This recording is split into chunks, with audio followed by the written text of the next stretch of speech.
Evan Shaw, male omega, 24 years old, diagnosed with early gland failure. The diagnosis was written in stark black and white. I had read it so many times I'd lost count, still hoping that maybe, just maybe, it was all a bad dream brought on by exhaustion. But right beneath that report was another one, my pregnancy test. Embryo implanted, 3 months along. I stared blankly at the 2 sheets of paper in my hands, same size yet completely opposite in meaning. The car slowed down. The driver's voice broke the silence. "Madam, we're almost there." I snapped out of my daze, quickly crumpled the gland failure report, and clenched it tightly in my fist. When I got out, I tossed it into the garden's trash bin, as if by throwing it away, I could discard the illness too. Clutching the thin pregnancy report, I stepped into the house. The butler came up to take my coat. "Mr. Smith has already gone upstairs," he said. "Would you like something to eat? The kitchen has everything prepared." I nodded, then shook my head. My heart felt completely hollow. This morning, I hadn't been feeling well. Nathan Smith was supposed to come with me to the hospital, but something urgent came up, so I went alone. After I got the pregnancy report, I messaged him, "Come home tonight. I have a surprise for you." But then came the second result, the one that shattered everything. Early gland failure. We only got married for business reasons. There's no way he'd accept an omega whose glands were already aging, and I couldn't accept that my own life might be cut short. How was I supposed to face him now? My steps felt heavy as I went upstairs, anxiety twisting my stomach. I entered our bedroom. The sound of running water drifted from the bathroom. Nathan was showering. I stood at the door for a long time before pushing it open. The shower stopped. Without turning around, he said casually, "You're back." It reminded me of our wedding night. That time, too, I had been the one to take the initiative. Later, I learned that Nathan never locked the bathroom door when he showered, because no one dared to come in, no one except me. A year into our marriage, I was no longer that naive, shy man. I undressed and slowly wrapped my arms around him from behind. His hand came up, loosely gripping my wrist. "Why are your hands so cold?" His voice was calm, neither gentle nor distant, just matter-of-fact. He adjusted the water temperature, turning it warmer. The shower resumed, soft streams of water slipping between us. Rising on my toes, I nipped the edge of the isolation patch on his neck and peeled it off. His gland beneath was pale from being covered too long. I brushed my lips against it. "Nathan," I murmured, "why do you always forget to take this off when you shower?" His body temperature rose, and in the next moment he turned around, pulling me into his arms, sharing his warmth. As always, his kiss came before any words. It left me breathless, the sound of running water filling my ears. And in that moment, my mind flashed back to the day we first met. Nathan Smith was born emotionally detached, medically diagnosed as such. His parents died young, and his grandfather raised him. He had no plans to marry, which infuriated the old man. Grandfather Smith demanded he settle down or be disowned. At the time, the old man's health was already failing, so Nathan had no choice but to comply. When his condition briefly improved, he threw a grand banquet, inviting every eligible omega in the city's business circle. I wasn't supposed to be there. I was just an illegitimate son, unworthy of the Smith family's notice. But since all my siblings were already married, my father wanted to use me to climb higher, so he sent me in their place. I still don't know why, but for some reason, Nathan chose me. Before the banquet even ended, he had someone bring me to the main house. On the table were 2 documents, our pheromone compatibility report and a diamond ring. He looked at me and said plainly, "Evan Shaw, will you marry me?" I said yes. Nathan held my hand and led me to his grandfather's bedside. The old man looked utterly satisfied. Back then, I didn't think too much about it. My only thought was that fate had finally handed me a gift, and I couldn't afford to let it slip away. Being Nathan Smith's nominal spouse, even if our relationship was cold and distant, was still better than being the illegitimate son of the Shaw family, constantly scolded for being useless. On our wedding night, I had gathered every ounce of courage I had and pushed open the bathroom door, wrapping my arms around Nathan from behind. I'd been trembling with nerves, and what did Nathan say to me back then? "Relax. Don't be nervous." Yes, that was it. Just like now. It seems that this so-called gift was never something I could really hold on to. I opened my eyes and tightened my arms around Nathan, pulling him close. His breath brushed against my gland, warm, unsteady, filled with restraint. "Nathan," I whispered, "bite me. Now." His fangs sank into my gland, injecting his pheromones deep inside. My legs went weak, trembling, but Nathan's arms held me firmly in place. I gripped the back of his head. "Don't stop, Nathan. Deeper." The world melted away. By the time he carried me out of the bathroom, my gland and half my back were covered in dark bruises. I was dazed, barely aware of anything, as he laid me gently on the bed. For once, Nathan didn't pull away immediately. He stayed beside me, holding me close, even pressing a soft kiss to my forehead. When I finally came back to my senses, I looked up at that familiar, expressionless face of his, one that seemed carved from ice. Yet now, under the dim light, it had softened ever so slightly, warmed by the scent of me lingering in the air. A bitter taste filled my throat. I couldn't bring myself to meet his eyes. My voice came out small, trembling but clear. "Nathan Smith," I said, "let's get a divorce." Nathan froze. For a few seconds, the only sound in the room was the faint hum of the air conditioner. Then his calm, usually emotionless voice broke the silence. "What did you just say?" I covered my face. The wedding ring on my finger pressed uncomfortably against my skin. I said, "I want a divorce." Nathan's tone sharpened, each word deliberate. "Evan Shaw, give me a reason."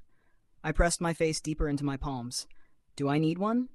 "We only got married to fulfill your grandfather's last wish, didn't we?" Nathan's voice dropped low, almost through gritted teeth. "So now that he's gone, you're leaving me too. Is that it?" It felt like I had swallowed burning coals. Every word I forced out scorched my throat. "Yes." Nathan got out of bed. To my surprise, he didn't get angry. He didn't even raise his voice. "Evan," he said slowly, "I don't know what happened while you were out today, but when you left this morning, everything between us was fine. As far as I'm concerned, our marriage has been going well. If there's something you're unhappy with, tell me. I'll fix it." He paused, his voice steady but firm. "You're not in the right state of mind tonight. Get some rest. If you still feel this way tomorrow morning, we'll talk again." Nathan rarely said this much, and with that, he left the bedroom. Only after I heard the door close did I dare to lower my hands. I sat up slowly. My palms were damp. My tears had run down my face, soaking my wedding ring. I turned the ring between my fingers, and fresh sadness welled up again. That ring had been placed on my hand by Nathan himself, right next to our pheromone compatibility report.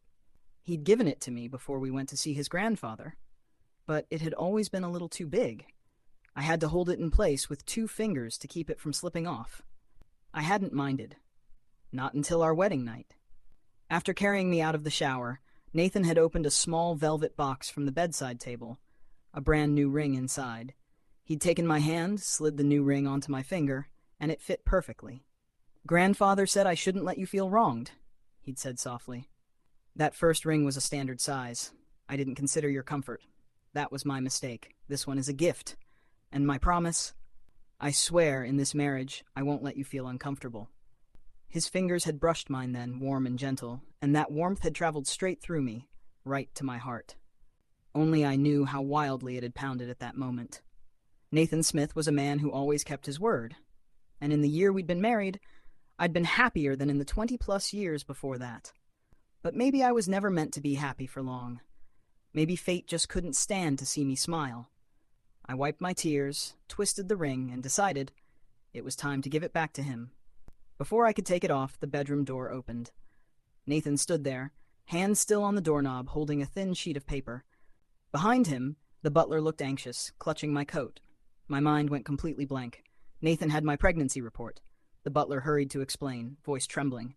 "I only meant to send Madam's coat for cleaning, but this fell out of the pocket.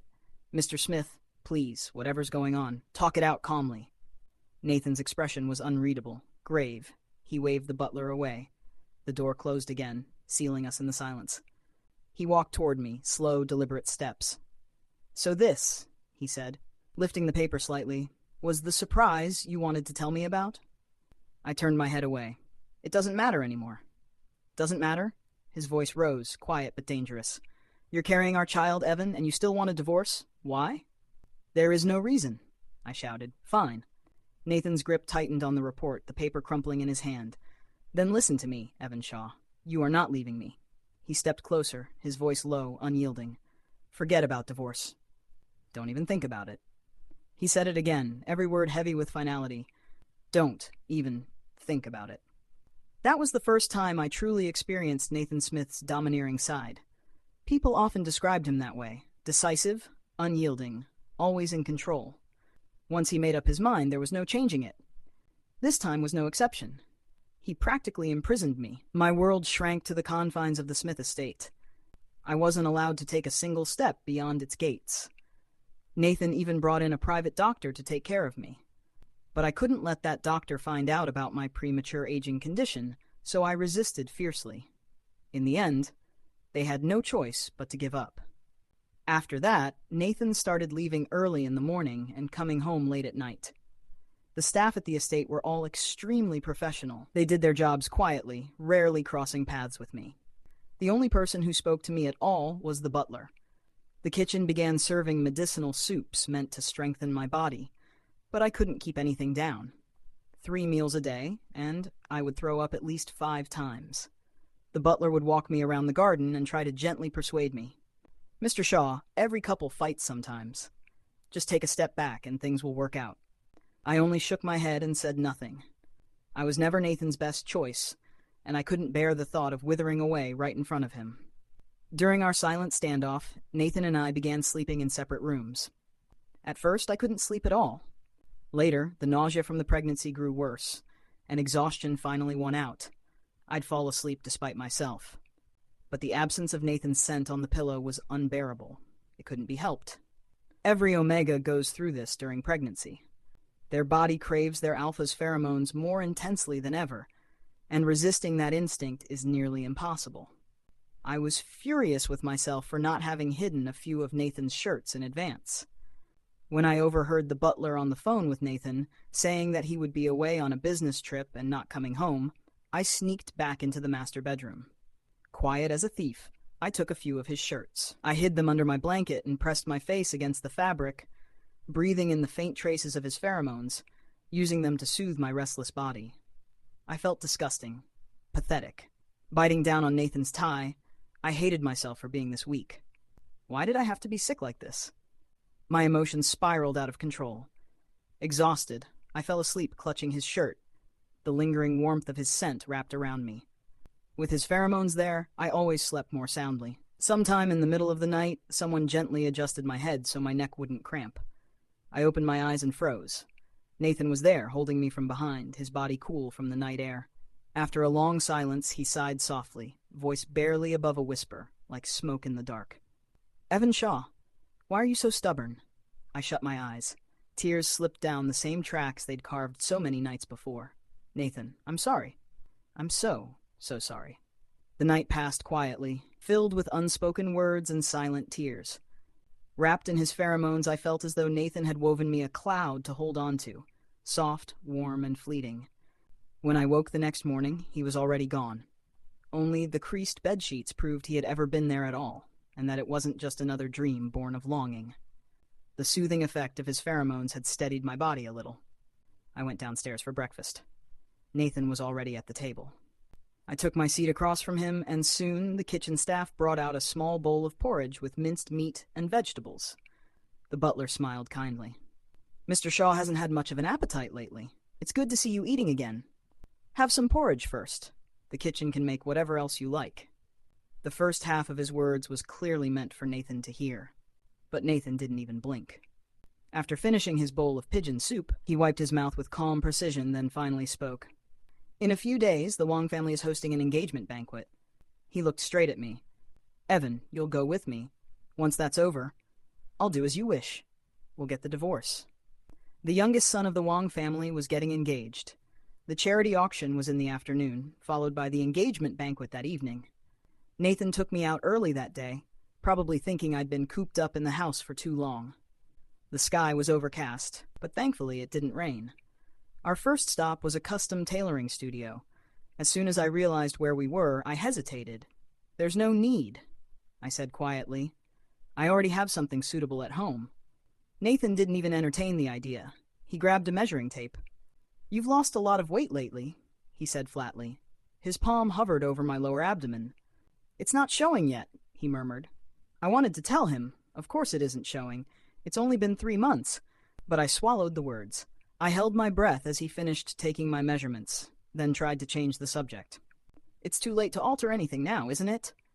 A young apprentice brought over 2 cups of hot tea and said politely, "Mr. Smith sent your measurements in last night. The alterations are already done." I blinked, my hands warming around the teacup. "Then why measure again?"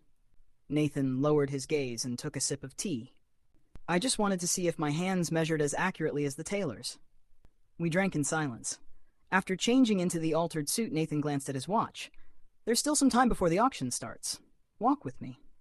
It felt strange. What kind of couple about to divorce goes out strolling together, hand in hand, no less? We were never that kind of pair. Even after a year of marriage, we rarely spent time out like this. Yet today, Nathan seemed oddly cheerful. He kept picking out things for me: clothes, jewelry, accessories. If time hadn't been short, I think he would have even bought 2 movie tickets just to sit beside me in a dark theater. By the time we arrived at the Grand Hotel the Wangs had rented for the occasion, the auction hall was already filling up. I put on my practiced smile, the same one I used for every business gathering, and greeted familiar faces one by one. The charity auction was just for show. Old Mr. Wang had a wild youth, full of questionable deeds. Now that he was older, he wanted to do good and accumulate some virtue for his descendants, hence the charity foundations and fundraising events. Whether they were truly charitable, no one dared to say. But everyone still played along, of course. People raised their paddles here and there, making symbolic bids. Nathan lifted his paddle twice, casually buying a few trinkets. Then the final item was brought out: a sapphire diamond ring, named Heart of the Ocean. 100 years ago, a Swiss jeweler had chosen the gem to commemorate 50 years of marriage with his beloved. The best designer of the era crafted it by hand. Now, a century later, it still gleamed like new, timeless and dazzling. The crowd stirred with interest. Many people started bidding. I glanced at Nathan. He wasn't even looking at me, yet his paddle went up. No matter how high the bidding climbed, he kept going, calm, determined, until he finally won it for 20 million. The ring was soon brought over. Nathan reached for my hand. He'd already noticed I wasn't wearing my wedding band today. The sapphire caught the light as he slid it toward my finger. I instinctively pulled back. "Nathan, I don't want it." His voice was soft but firm. "But I want to put it on you." I stopped resisting. The cool metal slipped into place on my ring finger. By coincidence, or perhaps not, the ring fit perfectly. Not a fraction too loose or too tight. Nathan said quietly, "Think of it as a gift." He didn't finish the sentence, but I knew what he meant. A parting gift. Someone nearby chuckled. "Mr. Smith, you two still seem so in love." Another voice joined in teasingly. "Of course they are. They've only been married a year, still in the honeymoon phase. Unlike the rest of us old-timers, long past that stage." Laughter rippled through the group. I forced a smile, though my stomach twisted painfully. Something hot and sour rose in my throat. I stood abruptly. "Excuse me," I murmured, then hurried toward the restroom. I didn't let Nathan follow me. My morning sickness had been getting worse. I needed his pheromones to calm it, but if he noticed that, he'd never agree to divorce. And if this dragged on, he'd eventually discover my illness, too. Better to end things quickly. When I finally composed myself and returned, the auction was over. The guests had moved to the garden, champagne glasses in hand, chatting and laughing beneath the warm lights.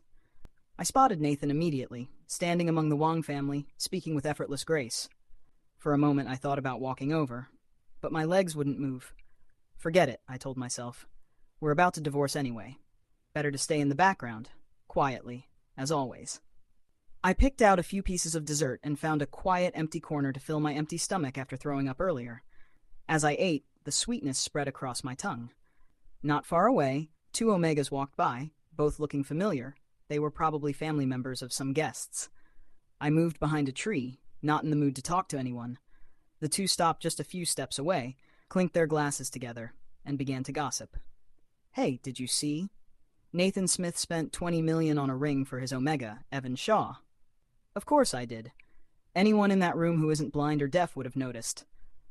I'm so jealous. My husband was about to bid too, but when he saw Nathan raise his paddle, he gave up right away, said there was no point competing since Mr. Smith always gets what he wants. Evan sure is lucky. Everyone knows Nathan's grandfather was on his deathbed and wanted to see his grandson married before he passed. So many people attended that banquet, beautiful, talented Omegas everywhere, and Nathan chose him of all people, a bastard child. You don't get it. That's exactly why. He's got that wild, untamed charm. Must have inherited it from his Omega father. They burst out laughing. I stuffed my mouth with more dessert. The sweetness was too much. It turned bitter. I've heard things like this all my life, yet it still stings every single time. I slowly took a step back, ready to leave. But the two weren't done talking. Speaking of his Omega father, I actually heard something crazy, one of them whispered.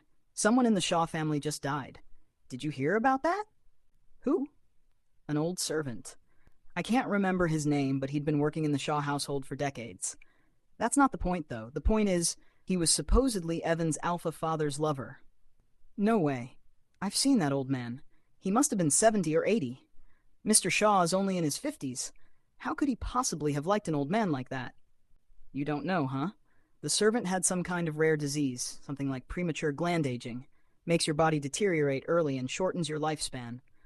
Word is that old servant was actually Evan's Omega father, and he's been secretly looking after him all these years. Are you serious? I thought Mr. Shaw just brought Evan home one day and no one knew who the mother was. Maybe they knew but couldn't say. And if it's true, if that old servant really was his Omega father, don't you think Evan might have inherited that premature aging condition too? What if he starts looking old while he's still young? Do you think Nathan would still want him then? A buzzing filled my head. I couldn't hear the rest. I knew that old servant. They called him Mr. Liu. He was the one who took care of me the most when I was a kid. I remembered the deep wrinkles at the corners of his eyes, his graying hair. He looked older than my alpha father. I always called him Uncle Liu. As I grew up and got busy with school and work, I saw him less and less. On the day Nathan and I got married, Uncle Liu was there too. It was the first time I'd seen him in a suit. Nathan and I even toasted him, but I hadn't gone home in a long time. Suddenly, a sharp pain twisted in my chest. Uncle Liu was gone. Why didn't anyone tell me?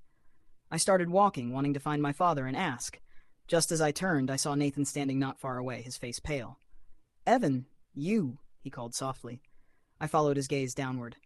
A bright red stain was spreading across my white pants. The world spun around me. The last thing I felt before losing consciousness was Nathan's arms wrapping tightly around me as he rushed forward to catch me. "Uncle Liu, can you please stop picking me up from school?" Back then, I was still in elementary school. After he helped me take a bath, I tugged on his sleeve and made my request with all the seriousness a child could muster. Uncle Liu lowered his eyes for a moment before lifting them again, his voice gentle as ever. "Why, Evan? You don't want me to pick you up anymore?" I pouted, my nose starting to sting. The words my classmates had said that day echoed in my ears. "Uncle Liu, they said you look like my grandpa, not my uncle." Before I could finish, tears spilled over. Why doesn't my Omega dad want me? I don't want to be a bastard child. I want my dad to pick me up from school, too. Children always act differently depending on who they're with. In front of my alpha father, I was obedient and polite, but all my tears and pain were saved for the person who treated me the best, Uncle Liu. Back then, I didn't understand that pain is something only the people who truly care about you are willing to share. Uncle Liu pulled me into his arms and gently rubbed my back, trying to soothe me. "Don't cry, Evan. I'm sure your father didn't mean to. He must have his reasons. You're still young, and I'd worry if you went home alone after school. How about this? When I come pick you up, I'll stay farther away so no one sees, all right?" His voice now felt like it came from across endless tides, soft, fading, distant. But I could still see his face clearly, those drooping eyelids pulled down by age, and beneath them, eyes full of guilt and tenderness. "Uncle Liu, I'm sorry. I'm so sorry." Tears nearly drowned me before I could reach out and grasp something warm, a lifeline pulling me back to consciousness. When I opened my eyes, the first thing I saw was Nathan Smith's tired face, dark circles shadowing his eyes and a faint layer of stubble along his jaw. "Evan, you're awake. Are you still feeling unwell?" I blinked in confusion, and he reached out, gently wiping the moisture from my cheeks. Suddenly, I grabbed his hand tightly. "Am I bleeding? The baby? What about the baby?" Nathan took my hand in his voice steady but low. "The baby's fine. The doctor said you've been too stressed lately, and I haven't been giving you enough pheromone support. That's why there were signs of a threatened miscarriage." My hand trembled as I touched my stomach, now slightly rounded. Still there. The baby's still there. Thank goodness. That was all I had left now, the only connection keeping me together. I slowly calmed down and released Nathan's hand. I wanted to go with you to the Wong family's engagement party, but I ruined everything. I'm sorry. Nathan held onto my fingertips, his grip firm. We're not divorced yet. Don't be so formal with me. The engagement party isn't more important than you. Evan, just rest. I've already looked into the rumors you heard. If they're true, I'll bring your father here and make him give you an explanation. If they're false, I'll make sure whoever started them pays the price. I stared at him, my eyes burning again. Nathan had always been a man of immaculate appearance, his shirts always crisp, his hair perfectly styled. But now, his eyes were bloodshot, his once-pressed shirt wrinkled. It was clear he hadn't changed or slept in a long time, staying by my side through it all. Nathan, I always seem to cause you trouble. I started crying again, helplessly. Nathan brushed my tears away with the back of his hand. It's not trouble. Don't say that. His voice was calm, expression unreadable, but everything he did was for my sake. He took the pocket square from his suit and tucked it into my palm. What matters is that you're awake. I'll go take care of a few things. Get some rest. I nodded quietly and closed my eyes. Only after I heard him leave did I open them again. The pocket square was soft in my hand, faintly carrying Nathan's pheromone scent. I pressed it to my nose and inhaled deeply. I needed to remember this scent. Nathan was always efficient when it came to handling things. On the third day of my stay in the top-floor hospital suite, my father, an alpha, came to visit, carrying a brown leather suitcase. It had been a while since I'd seen him. There were streaks of gray in his hair now. Something in me tensed. A bad premonition crept in. My hands curled into fists as I glanced at Nathan. Nathan placed a steady hand on my shoulder, silent yet grounding. "Dad?" The word came out dry and heavy. My father didn't respond right away. He just slowly set the suitcase down and said, "These are the things Uncle Lou left behind. He wanted them burned, didn't want you to see them. But I thought maybe you should know." His lips trembled as he spoke, his voice carrying the weight of years long gone. "Back then, I defied your grandfather's arranged marriage and ran away. That's when I met him. And I made a mistake. He wanted to leave, but then you came along, and later he fell ill. I don't remember exactly when my father left. It was as if he'd been swept away by the wind, like a dried leaf disappearing into the distance." Nathan closed the door behind him and pulled me into a long, quiet embrace. After a while, he asked softly, "Do you want to open Uncle Lou's suitcase?" I shook my head desperately. "No, I don't. Take it away. I don't want to see it." I curled up under the blanket, trying to block out everything that had happened in the past few days. If I could just forget, maybe Uncle Lou would still be alive. Nathan didn't argue. He simply pried my fingers, already bitten raw, from my palm, then gently brushed my cheek. Maybe it was because he stayed with me constantly, but the nausea I'd been feeling finally stopped. In its place came a deep, unshakable sleepiness. But even my sleep wasn't peaceful. I'd wake drenched in sweat, sometimes even bleeding. I didn't dare tell Nathan. I just drifted through the days, half conscious, half lost. Half a month later, I couldn't even fall asleep anymore. To keep Nathan from worrying, I pretended to be asleep. When I heard the doctor call him outside, I quietly followed. I couldn't hear everything they said, but their faces looked grave. The doctor handed Nathan a few sheets of paper. My stomach twisted. Those papers, were they my death sentence? My heart pounded as I slipped back into the room and lay down again, pretending to sleep. When Nathan returned, I feigned waking up, forcing an awkward smile. "You went out just now?" The edge of those papers peeked out of his pocket. I wanted to ignore them, but I couldn't. "You saw the doctor, didn't you? What did he say?" Nathan quickly shoved the papers deeper into his pocket and sat beside me, holding my shoulders. "Evan, listen to me." For the first time, his eyes flickered. "The doctor said your body isn't in any condition to carry a child right now. Evan, let's not." "No." Before he could finish, I broke down completely. The string I'd been holding taut for so long finally snapped. I shoved him away, voice shaking. "Don't even think about it. It's inside me. My baby. I won't let anyone take it away." I wrapped my arms protectively around my stomach and tried to run, but the windows were sealed and Nathan stood blocking my way. My throat tightened and I could barely breathe. I stared at him, trembling. I must have looked pitiful, but Nathan wasn't as forceful as I expected. He looked helpless, even pained. "Evan, please don't be afraid. I'm not." I couldn't hear him clearly anymore. My hearing, my vision, both were fading. I almost fell to my knees, whispering through tears, "Nathan, please, please don't. This child is all I have left." After that, I remember nothing, because Nathan released his pheromones, soothing, dominant, until they completely calmed and subdued me. Nathan completely imprisoned me. My world had shrunk down to the master bedroom bed. I was barely allowed to leave it. I knew that if I resisted too hard, Nathan might actually resort to using chains to keep me there. So I started pretending to behave. Most of the time, I just curled up quietly, saying nothing. Nathan hired a team of more specialized doctors who came every day to check on my condition. At first, I refused to eat, terrified they might put something in the food to harm my baby.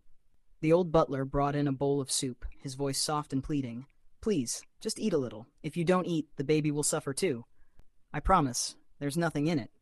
Please, for my sake, just a few bites." I knew my mind wasn't right, but I couldn't control myself. Nathan no longer slept in a separate room. He left early every morning and came home late. I always fell asleep before he returned, but when I woke up, I was always in his arms. His arm wrapped tightly around me, his other hand resting protectively over my stomach. He was always so warm. Part of me couldn't help but lean into that warmth, and another part of me wanted to escape from it completely. I knew we couldn't go on like this. It was torture for both of us. So that night, after washing myself clean, I waited until Nathan had fallen deeply asleep. Then, under the covers, I quietly undid the buttons of his sleep shirt with my teeth and began to kiss him gently, trying to please him. Nathan stirred. His body went rigid. I slowly moved lower. He couldn't hold it in any longer. In one swift motion, he pulled me up against his chest, his eyes burning red. "Evan, why are you doing this?" His voice trembled with anger and pain. "You don't want this. You're shaking all over. Why are you forcing yourself?" My face was wet with tears. I tried to kiss his chin, his cheek. Desperate. "I do want it, Nathan. I do. I'll be good. I just don't want things to stay like this anymore." Nathan turned away from my kiss and grabbed my jaw firmly. "Then what is it you want?" "I want a divorce," I whispered. "I'm not fit to be your partner for life. You don't have to keep doing this for me." Nathan closed his eyes and drew a long, heavy breath. "We both missed the Wang's engagement party," he said quietly. "So what I said that day doesn't count anymore. Evan, if you're thinking about divorce, forget it." His gaze darkened, and before I could react, he pulled me into a rough, consuming kiss. Our teeth clashed, the metallic taste of blood spreading between us, but neither of us let go. We were like two wild beasts, tearing at each other until exhaustion blurred the edges of the night. That night was chaos. Nathan lost control completely, and together we wrecked the entire master bedroom. If I hadn't stopped him halfway, afraid I'd pass out from dehydration, he would have dragged me to another room and continued.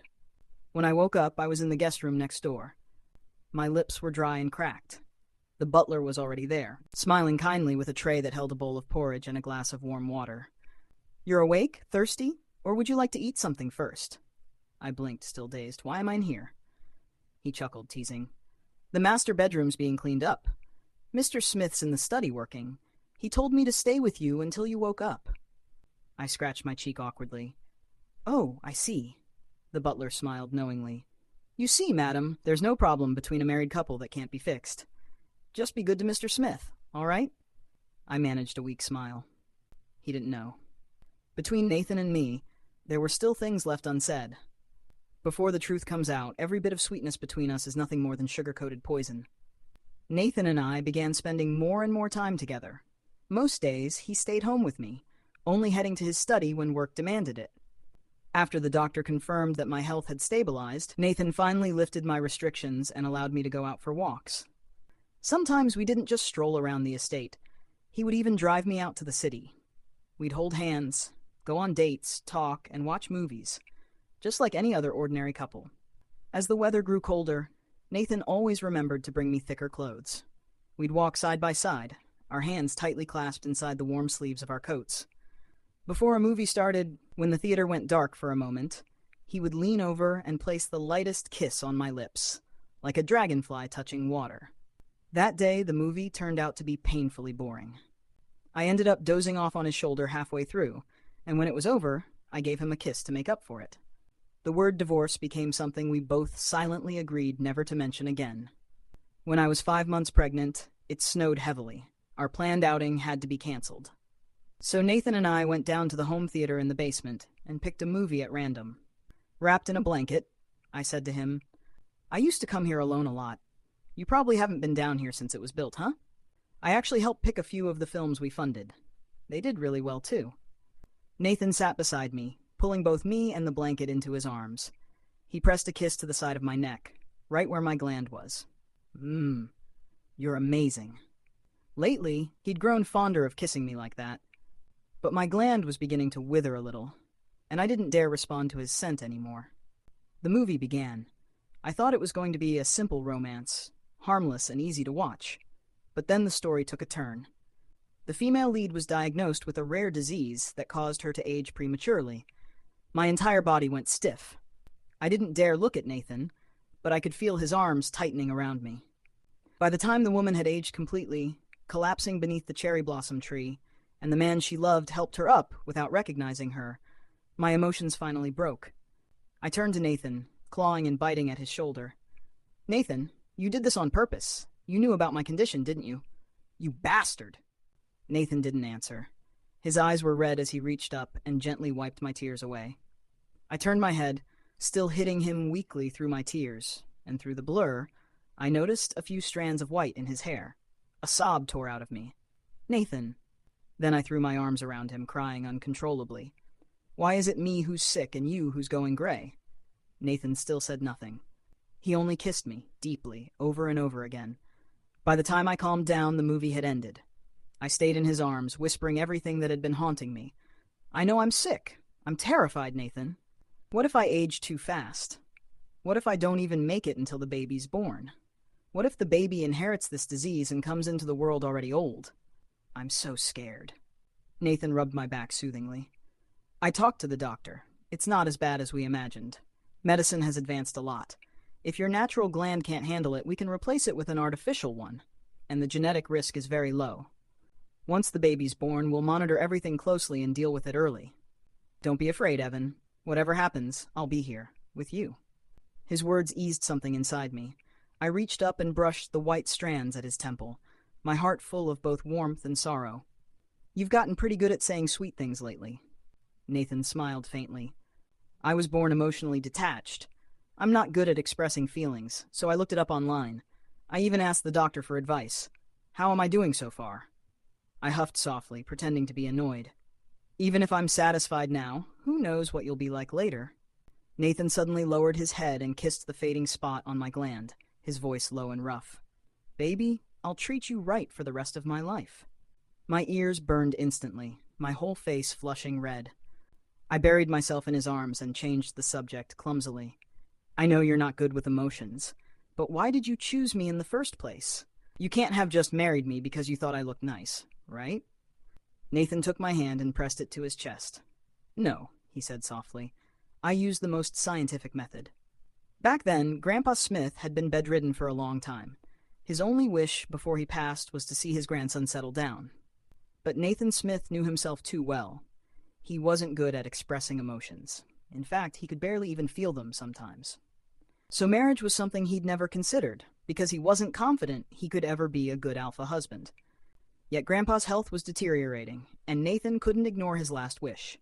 If this was what Grandpa wanted, Nathan would make it happen, no matter what. After he agreed, he quickly received piles of profiles of eligible Omegas. Nathan flipped through them one by one, but for the first time, he felt completely overwhelmed. To him, they all looked the same. Grandpa chuckled and said, "Then meet them in person. Your parents were like that too. They saw each other's photos and weren't impressed, but once they met, they just knew." Nathan nodded. Of course, he also thought ahead. Divorce would be troublesome, so he had to choose the most compatible partner, just like selecting a long-term business collaborator. To make that decision, Nathan resorted to a rather traditional method, testing his heart rate. They said when you meet someone you like, your heart beats faster. Even if Nathan couldn't feel emotions, his body wouldn't lie. At this point, Nathan seemed almost proud when he told me the only time my heart rate shot up to 120 was when I met you. I tested it several times, until the butler finally said, "Mr. Smith, please stop. Your heart rate graph looks like it's forming a heart shape." I laughed softly and leaned my ear against Nathan's chest. Really? Your heart actually beats faster when you see me? The strong, steady rhythm against my ear was proof enough. He murmured, yes. It gradually calmed down later, but never back to normal. Even now, when I think of you, it rises again. Listening to his heartbeat, my smile froze on my lips. I asked him one last time, Nathan, do you ever regret marrying me? Nathan's expression was calm, but his voice was firm. My feelings for you came without reason, so why would I ever regret it? He reached out, brushed my cheek, and whispered, Evan, you can always rely on me. I cupped Nathan's face and kissed him, deeply, tenderly. It wasn't a fairy tale ending, but somehow I knew that ours wouldn't be a tragedy either. Extra chapter. Nathan's memo. 1. He doesn't sleep well at night. Release more pheromones to help him relax. 2. Study real couple date diaries and choose suitable activities. Progress. We've gone on several dates recently. His mood has improved. He even kissed me first. Good. Keep it up. 3. The doctor said I should learn to feel and express emotions. Progress. I've learned a lot about his past. Strangely, my heart aches a little. 4. When words fail, use touch. Kiss him more. 5. Compliments aren't hard. Say them more often. 6. Keep loving him. Always. Extra chapter. The butler's perspective. When little Jamie Smith turned 1, he was a chubby, bright-eyed baby who loved to blow spit bubbles while sitting in the old butler's arms, giggling as they twirled around the living room. That same year, Evan underwent an artificial gland transplant surgery. Before the operation, the butler went to a famous temple and brought back 2 protective amulets. He gave one to Evan and placed the other inside the old leather suitcase belonging to Evan's late Omega father. That suitcase held all of Evan's childhood memories: pencils, erasers, certificates, and old notebooks. The butler later learned the full story of Evan's past, and his heart ached deeply. He placed the amulet inside the suitcase and whispered, To your Father in heaven, don't worry, your son will live safely and happily from now on. The surgery went smoothly. Evan's rejection response was minimal. When they returned home from the hospital, little Jamie was playing on the lawn of the estate. The moment he saw his father, he stumbled to his feet and ran toward him, laughing. Evan scooped him up and rubbed their noses together affectionately. The butler stood at a distance, not wanting to interrupt. He had served the Smith family since Nathan's grandfather's time. Now, seeing Nathan with a family of his own, the butler felt a strange, dreamlike nostalgia. Watching the 3 of them together, a picture of warmth and quiet happiness, he couldn't help but murmur the words he'd once heard in an old movie. Young master, it's been so long since I've seen you smile like that. The end.